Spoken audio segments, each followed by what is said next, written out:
esto es una lucha. Y si verdaderamente quieren lograr algo, vamos a seguir luchando. Que exhiban los originales de estos convenios. ¿Qué contestaron los tres? No, es que no los tenemos, se perdieron o se quemaron, quién sabe qué pasó. El día que llegue alguien que diga, va la reforma a la normatividad, nadie va a poder hacer nada. Porque el Código Penal vigente dice que comete el delito de robo el que se apodera de una cosa ajena, mueble, sin derecho y sin consentimiento de quien debe disponer de ella, con arreglo a la ley.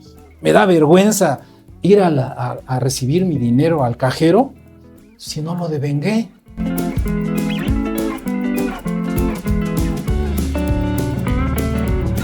Sí, estuvo delegado. Perfecto.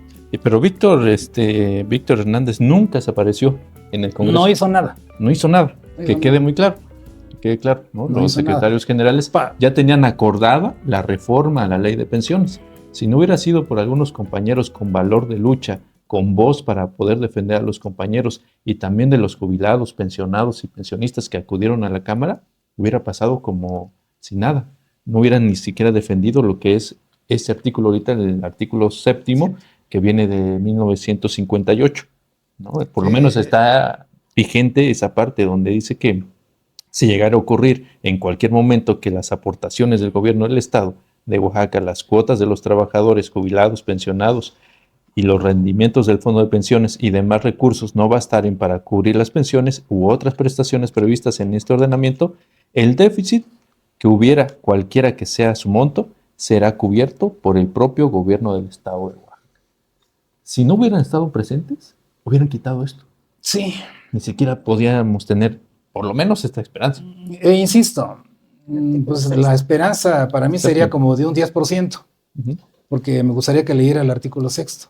El 6º, que es el de, exacto, para que quede claro a los compañeros lo que nos comentaba hace ratito, porque hay un artículo 6 y antes el 6º era el del déficit, ¿no? En la ley de 1958.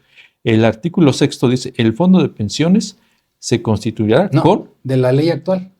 Esta es la ley actual. ¿Esta es la ley actual? Esta es la ley actual. Ajá. Por eso le estoy comentando. Esta es la ley actual de las cuotas, donde dice las cuotas. Lo que agregaron fue el párrafo. A ver, ¿a dónde está?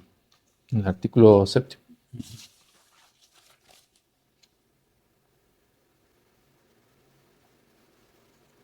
Ajá, sí, exactamente. Sí. Pero aquí... agregaron esta parte. Ajá, le agregaron... la segunda parte es la que era el artículo 6 solo. Eso era lo del artículo 6. Sí. Y pusieron la reforma en el primer párrafo del artículo 7. Así es. Y eso es lo que nos afecta a nosotros.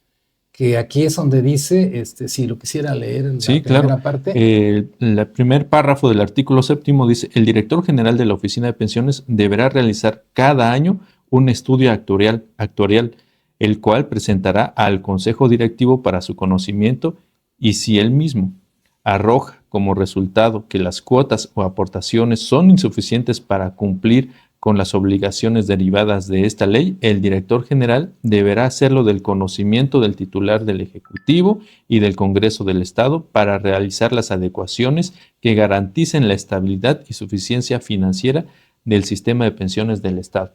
Agregaron este párrafo al artículo y pusieron como segunda parte, como segundo párrafo en el artículo 7. Es donde sí hay prioridad en esta situación. De aplicación del primer párrafo. Sí, exacto. Aplicarían el primer párrafo. Sí, porque vaya, es una contradicción entre los artículos. Aquí dice al final, hacerlo de conocimiento del Ejecutivo y el Congreso del Estado para realizar las adecuaciones. Eso se contrapone con lo que dice que el gobierno va a dar todo lo que falte del déficit. Se contraponen las dos cuestiones dentro de un mismo artículo. Por eso aplicarían la primera parte, que hagan las adecuaciones pertinentes. ¿Y en qué consistirían esas adecuaciones? En lo que ellos quieran. Bueno, entonces, ahí está la inestabilidad en la que está el empleado de base. Y vaya, aquí sería necesario, y vaya, estamos a la mejor disposición, nosotros estamos ahí en la Secretaría de las Infraestructuras, pueden preguntar por el licenciado Manzano, cualquiera les da informes, cualquier duda que tengan, yo los invito.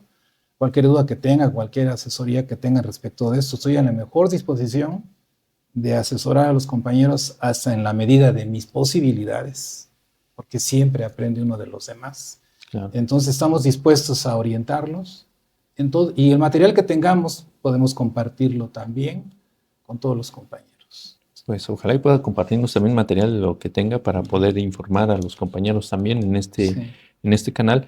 Y aquí está. Pero si no hubieran estado defendiendo, ni siquiera este segundo párrafo ni siquiera existía. Sí, exactamente. Lo hubieran borrado. Lo hubieran borrado. Completamente. Entonces, si no hubiera sido por la lucha que hicieron muchos compañeros, y aquí está el licenciado Manzano presente en esa lucha, imagínense, no estuviéramos totalmente a la deriva a lo que dijera principalmente el artículo, sería un artículo con un solo párrafo. Sí, no creí muy pertinente traer mi tambache de archivos y era con el único afán de comprobar, porque ha habido muchos beneficiados que se colgaron de este movimiento.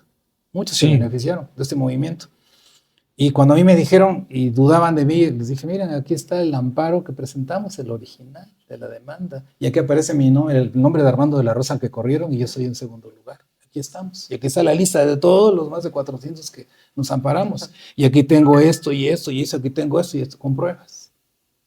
Me pareció ocioso porque no es muy pertinente, pues, pero tengo todo ese material que si alguien tuviera el deseo de enterarse y ver la documentación de que efectivamente dice uno la verdad, estaríamos en la plena disposición de hacerlo. Otro tema importante que son los años de jubilación. Poníamos ahorita el ejercicio que nos comentaba de 16 años. Antes pues se podían entraban jóvenes y por ejemplo el caso de las mujeres que eran hasta los 25 años se podrían ir quizás a los son 31, 41 años.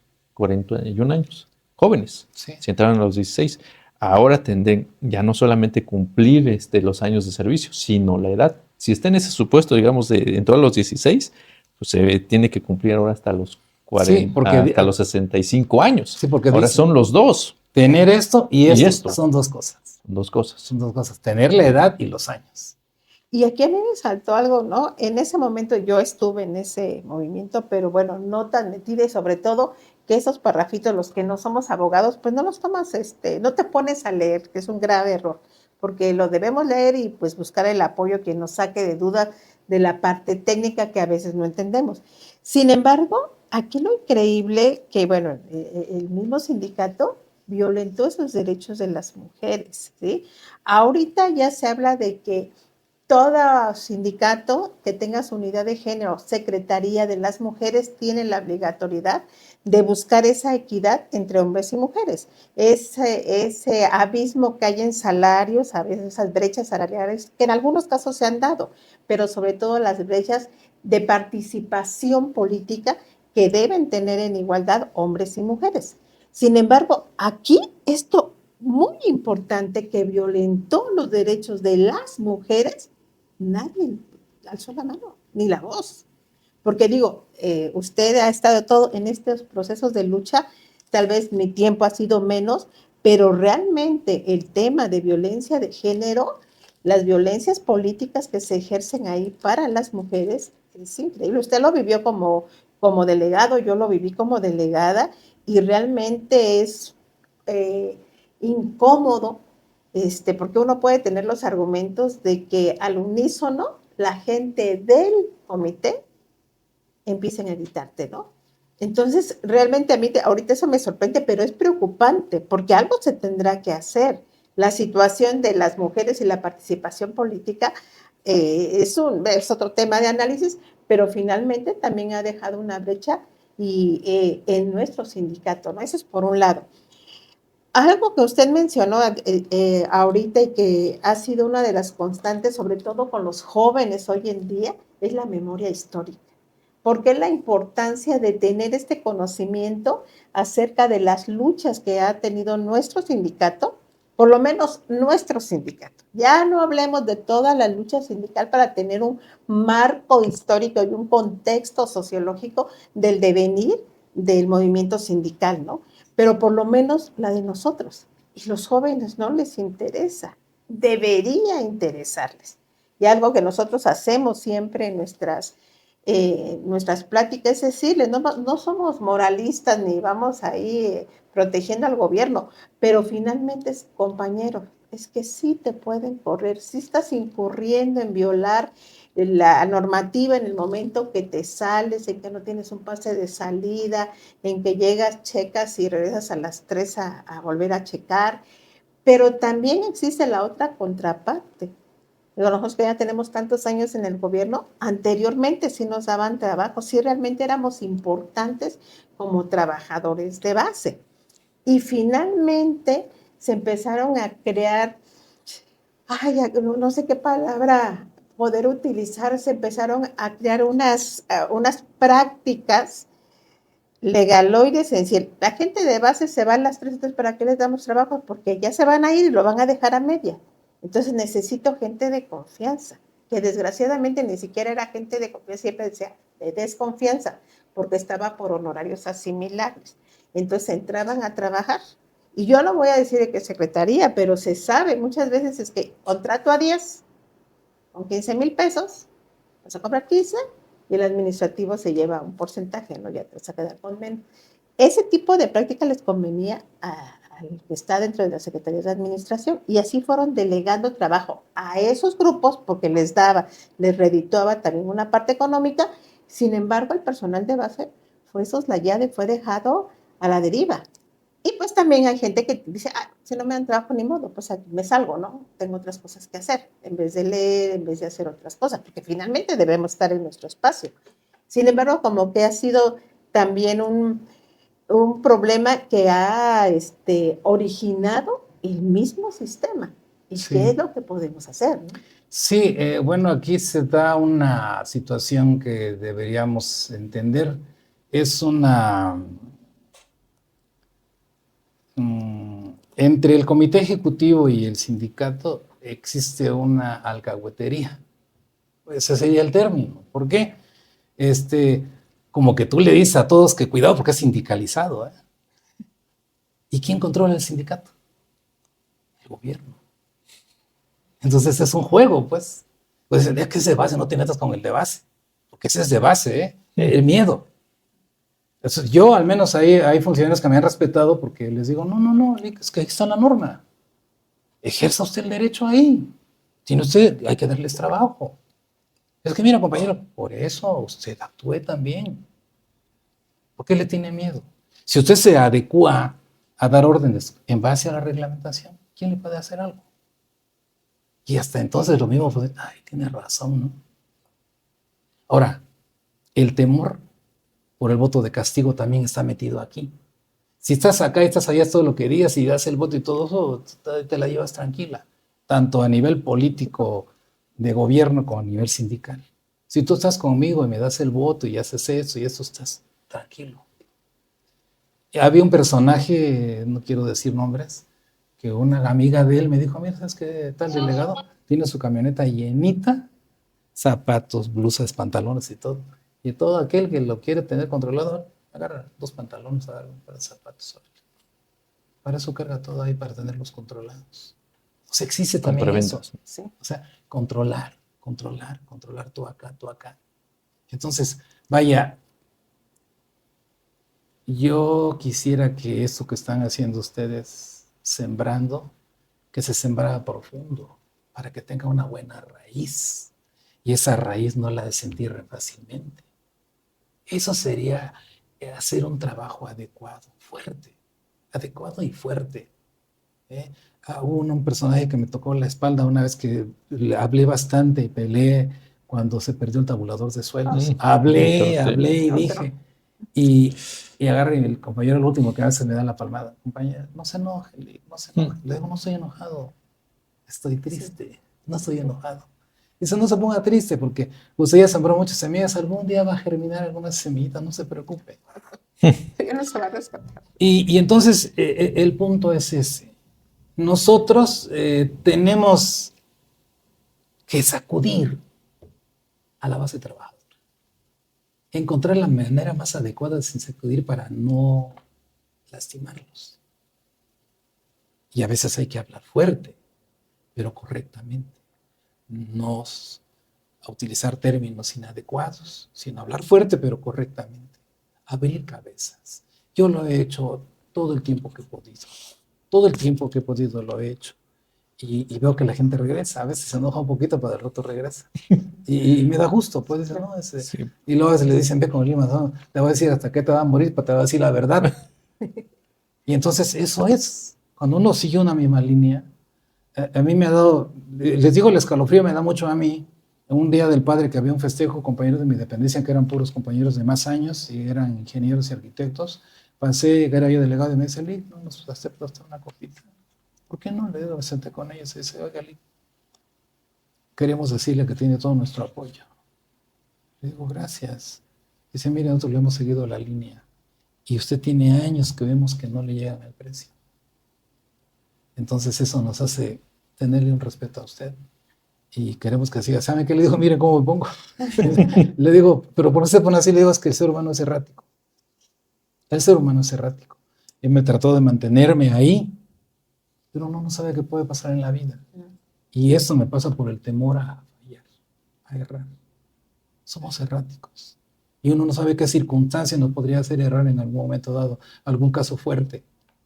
Dice, pero no, se concede. Le digo, de todas maneras, eso que ustedes me dicen me obliga todavía a tratar de ser más congruente y estar más ahí y leer más y estudiar más y leer una y otra vez las cosas para no equivocarme.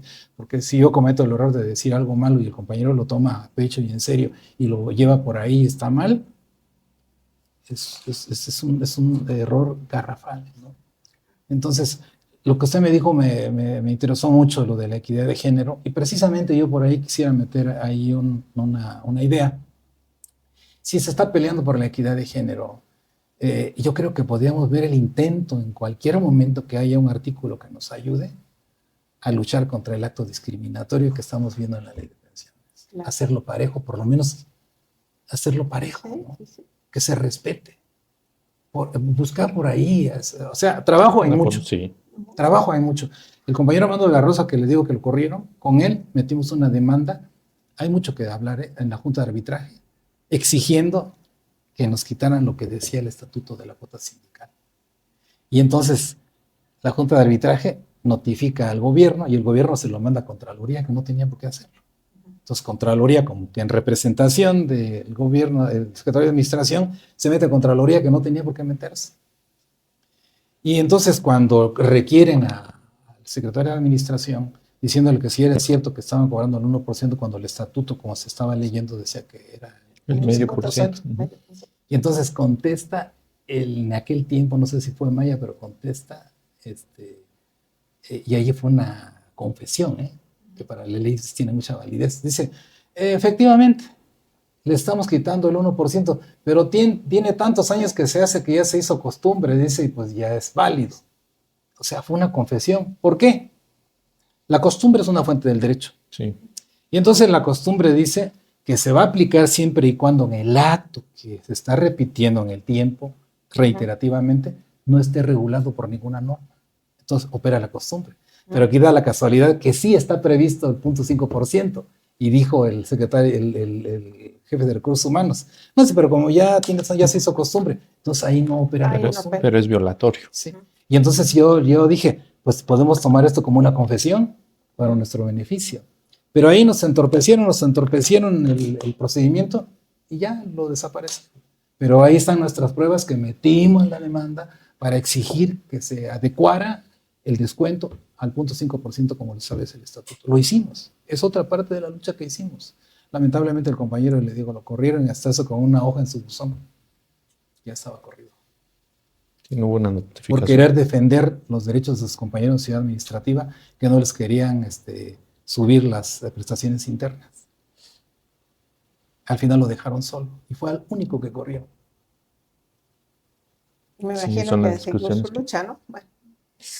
Hay otras afectaciones que hay que se hizo a la ley de pensiones. Por ejemplo, ya incrementaron la edad de jubilarse, subieron la edad, pero también cuando dicen, cumpliste 65 años de edad y necesitas por lo menos 15 años de servicio, también bajaron los porcentajes porque ahora eran de 15 años de servicio, antes tenían el 50%, por lo menos se jugaban con el 50% de sueldo, y actualmente ya es con el 46%. Y así fueron disminuyendo por porcentajes las edades hasta los 33 años. Fueron de las afectaciones que también hubo a la ley. Sí, vaya, yo creo que se requeriría mucho tiempo y concretar a veces cada punto para hablar de él. Por ejemplo, cesantía, a mí me suena a 60 años. Sí. Cesantía, sí, para empezar. Pero sería bonito estudiarlo y encontrar ahí, decir... Hasta la raíz etimológica para saber si... Y ahora son 65, entonces, ¿cómo se llamaría eso si le subieron... la otra decía cesantía y son 60 años. O sea, eran 60 años, efectivamente. Y todo lo modifican. Todo lo modifican. Entonces, hay muchas cosas. Por ejemplo, yo se lo digo que hay una cosa que quiero decir aquí en muchas oportunidades que he tenido, la digo así, ¿saben qué? Las leyes no son privativas de los abogados. Todo aquel ciudadano que tenga el interés de conocer la ley lo puede hacer. Y si tiene dudas, que pregunte. Por ejemplo, su servidor, cada año me pongo a leer las leyes que más se utilizan en el Código Civil, la Ley Federal del Trabajo, y lo vuelvo a leer para estar actualizado. Y cada que lo estudio, vuelvo a descubrir cosas que el año pasado no las había descubierto de fondo. Entonces, a uno y otra vez, caray, aquí es esto que buscaba y no lo encontraba. Y aquí está esto. Y aquí, qué eureka, qué bonito, ¿no? Y eso es estar estudio y estudio y estudio y estudio. Dice un eslogan, el perfeccionamiento se logra con la práctica constante. Y eso es muy cierto. A tal grado que cuando uno tiene al cliente, tiene un problema familiar acá, uno está asesorando adecuadamente al cliente y tiene su problema aquí en la cabeza. Sí. Ahí está la prueba del perfeccionamiento. O sea, sí podemos. Entonces, aquí que para mí son 3 factores elementales que debe tener el ser humano para salir adelante. Voluntad, disciplina y constancia. Fundamentales. Porque el querer está dentro de la voluntad. Yo tengo voluntad es porque quiero. Tengo la voluntad. Entonces, la voluntad, la disciplina. No debo cesar de estar ahí. Nada de que hoy lo hice y una semana no lo hice. No, debe ser constante. La constancia es fundamental. La disciplina, la constancia es algo que nos va a dar un buen fruto. Nos va a dar muy buen fruto. Entonces, eso que yo hablo, todas las palabras que me fluyen es porque yo desde niño me gustó el estudio mucho. Mi papá tuvo una escuela y tenía una biblioteca y en lugar de juguetes yo me metía a leer libros de acá, libros de allá. Me encantaba. Y yo me sorprendo cuando hablo en un foro y salen las palabras y bueno, ¿de dónde me salió eso? Pues es por todo, ¿no? Por tanto estar leyendo, por eso sale todo eso. Y agradezco. Qué bueno que me gustó eso y cualquier cosita que caiga en mis manos lo estoy leyendo, lo estoy analizando y me encanta eso. Entonces yo quisiera invitar a todos los trabajadores que procuren leer lo que quieran leer para que empiecen a hacer el hábito de la lectura. Sí. Y conforme pasa el tiempo, lo adecuado, poco a poco. ¿Por qué? Porque la fuerza fundamental de nuestro sindicato es la base de los trabajadores. Si tenemos trabajadores preparados y estudiados, no nos va a engañar un comité ejecutivo de 9 personas a más de 14,000 trabajadores, si nos preparamos. No nos van a engañar, pero necesitamos poner un poquito de interés y seguir luchando. Ya que fue usted un testigo fiel de la lucha en la ley de pensiones, pensó que no ibas a hablar, hay un tema importante que también me estoy enterando que usted no fue de los aguerridos que defendió el tabulador, como nosotros también lo hemos hecho. Cuando me tocó ser delegado también íbamos y defendíamos lo que era, ya lo habían quitado, y a mí me tocó esa parte que ya no lo teníamos, pero luchamos para que se regresara, porque tengo entendido que iba a ser por un año, según era el acuerdo, pero bueno, ya lo dejaron y nos quitaron. Los invito a que se suscriban a nuestro canal, a que compartan toda esta información y likes. Hay un tema que quiero tocar en el fondo de pensiones, que son los bienes inmuebles. Pasas por esos locales y ves muchísimos locales, el que está en la central de abastos. ¿Bajo qué circunstancias está ese bien inmueble? Porque Sí, de acuerdo a nuestros Ya, números y a nuestros ejercicios, en efecto, el fondo de pensiones sí está en déficit, no alcanza para cubrir. Bueno, eso, pero estamos hablando en un ejercicio. Pero estamos hablando de la riqueza que entra. Sí. Aquí lo que ha hecho daño es que 9 personas han controlado a más de 14,000 trabajadores.